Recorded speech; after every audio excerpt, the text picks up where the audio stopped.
both of you have mentioned the importance of tracking symptoms. And so we want to shift and talk about strategies for managing disease burden. And I'd love to hear from each of you about what are your recommendations as you speak to MPN patients and their care partners about symptoms. How should other providers bring up those conversations, and what are the best ways to really elucidate the symptoms that patients with MPN are having? So I'll start with you, Dr. Hobbs. So, this may sound obvious, but the first way of figuring out what symptoms a patient has is by asking. And it's so interesting, right? There's been studies comparing what symptoms are most important to patients and what symptoms clinicians think the patient have. And guess what? The clinicians don't actually know which symptoms the patient has or which symptoms are most important to the patient. And so anyway, it sounds obvious, but it sometimes isn't. And I think, clinicians are busy and sometimes feel like having a tool to ask those questions is maybe too burdensome. I personally find that the MPN symptom assessment form is a quick form.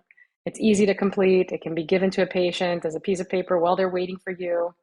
And that also directs the conversation because it really just gives numbers, makes it objective, and then can, really start that conversation. And so remembering that we do have this tool, it actually can help cut down time to the visit and make it more focused.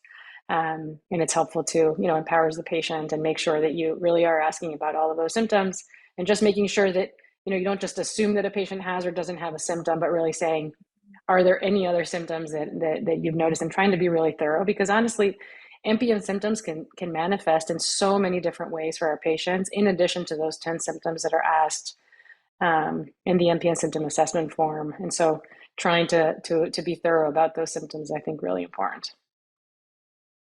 And thank you for that. And for highlighting sometimes this disconnect between the patients and the clinicians, and also the fact that what's important to us may not be as important to the patient, and what's important to the patient may get overlooked by us. And so again, it's always going back to centering the patient and their experiences. Do you have anything to add, Ms. Johnson, with regard to talking to patients about their symptoms? Yes, I had to just laugh and nod my head with what Dr. Hobbs said, because it's so true. With MPNs, numbers are a big deal in this world. And we can see a patient and just look at their numbers and think they look good. And then you see them and they're like, I feel horrible. And it just doesn't relate.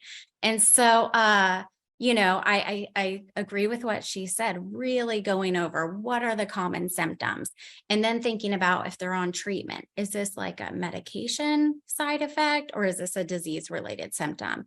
And then thinking just about comorbidities. So often our patients can have CHF or pulmonary hypertension that's contributing to their symptoms. And so discussing that, and trying to get those things managed.